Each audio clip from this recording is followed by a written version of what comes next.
सबसे पहले तो मैं आप सभी पत्रकार साथियों का हार्दिक अभिनंदन करना चाहूँगा कि आपने इतने व्यस्त आपके कार्यक्रम से कुछ समय निकाला बोर्ड की अपनी जो कवरेज है न्यूज़ की उसके लिए।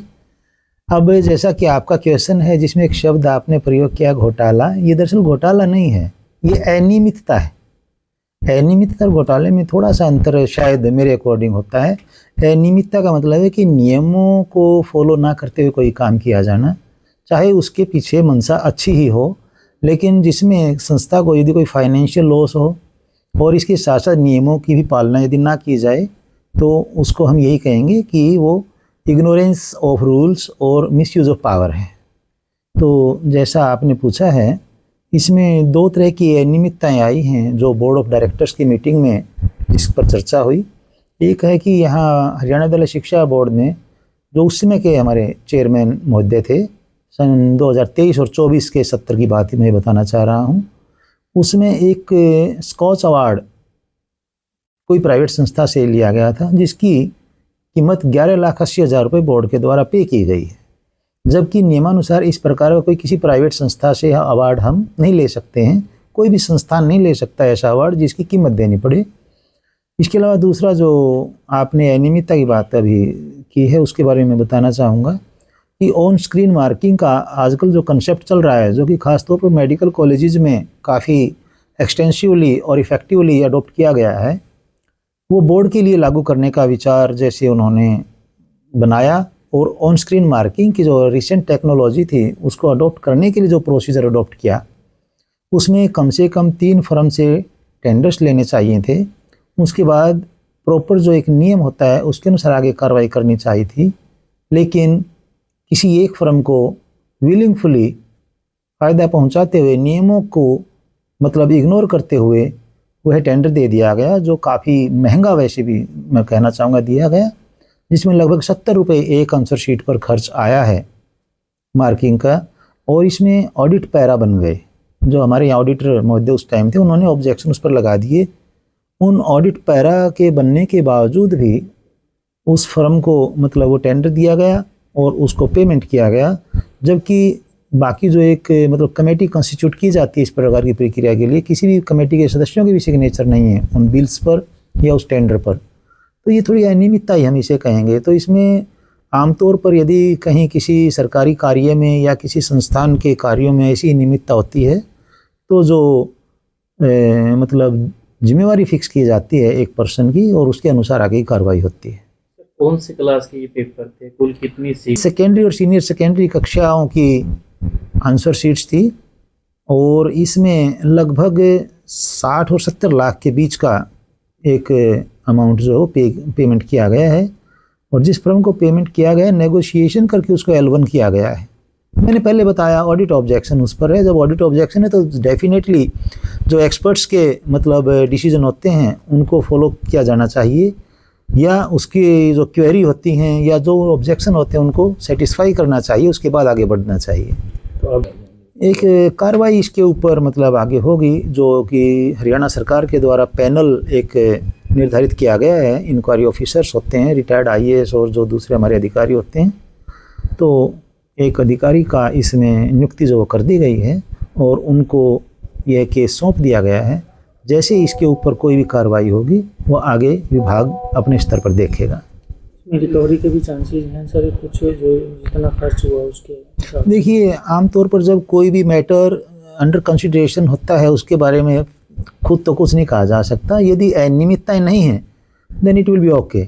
लेकिन इस टाइम तो बोर्ड ऑफ डायरेक्टर की मीटिंग में जैसे प्रस्ताव दिया गया है वहाँ से ये निर्देश दिए गए हैं, क्योंकि बोर्ड की जो कार्यशैली है ये बोर्ड ऑफ डायरेक्टर्स की जो एक हमारी पूरी जो बोर्ड है, 2 शब्द में यहाँ कहना चाहूँगा। एक बोर्ड है board of school education Haryana Bhiwani, लेकिन दूसरा एक बोर्ड शब्द जो अकेला है वो बोर्ड है बोर्ड ऑफ डायरेक्टर्स, जिसमें education department, finance department, health department, different जो डायरेक्टर्स होते हैं सभी डिपार्टमेंट्स के, उनके मतलब बाई पोस्ट ये बोर्ड होता है under the chairmanship of board of school education Haryana Bhiwani.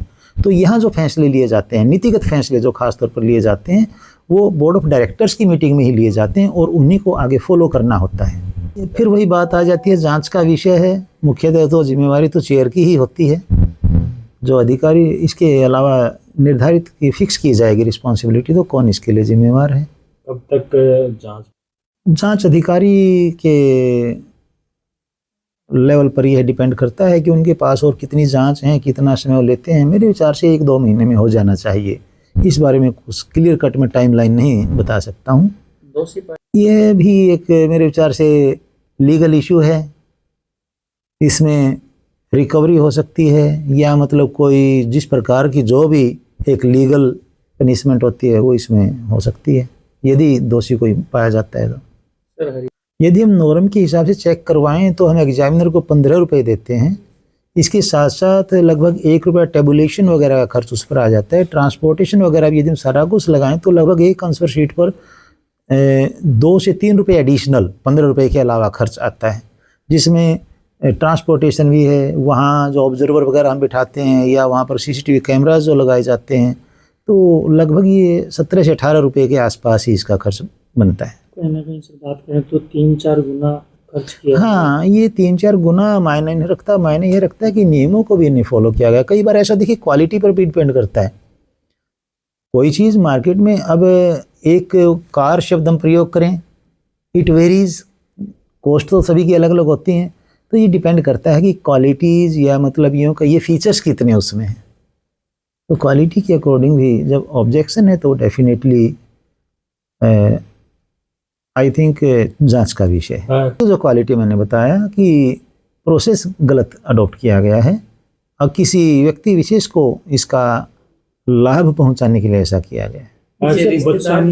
Company भी रजिस्टर्ड कोई कंपनी नहीं, इस तरह की कंपनी नहीं, ऐसा कुछ तो मेरे संज्ञान में नहीं है, क्योंकि जांच का विषय है, ये तो वहीं से होगा। मैंने तो सिर्फ ऑडिट ऑब्जेक्शन जो था उसी पक्ष को ध्यान में रखते हुए ये बात मतलब मेरे अपने लेवल पर मैंने बताई है कि ऑब्जेक्शन है तो डेफिनेटली उसमें कोई ना कोई इश्यू है। नहीं, ऐसा कुछ संज्ञान में नहीं आया है। देखिए, जांच का विषय है, जांच में सब कुछ आ सकता है। इसमें तो मैं तो इतना ही बताऊंगा, फिर वही बात आ जाती है कि फाइल जो मेरे सामने आई है, आगे जांच जिस प्रकार से बोर्ड ऑफ डायरेक्टर की मीटिंग के अनुसार आगे रेफ़र की गई है, इशू सिर्फ एक ही है, इसमें जो अनियमितताएं हैं वो नियमों के विरुद्ध हैं। इसमें कोई भी अवार्ड ऐसे पैसे दे करके नहीं खरीदा जा सकता है, क्योंकि यदि पैसे देकर आप अवार्ड खरीदें दें, वो अवार्ड नहीं है, वो तो मार्केट में अवेलेबल एक ऐसी कोई शील्ड, एक ऐसी कोई गिफ्ट है जिसको आप कहीं से खरीद लें और कहीं किसी को भी दे दें।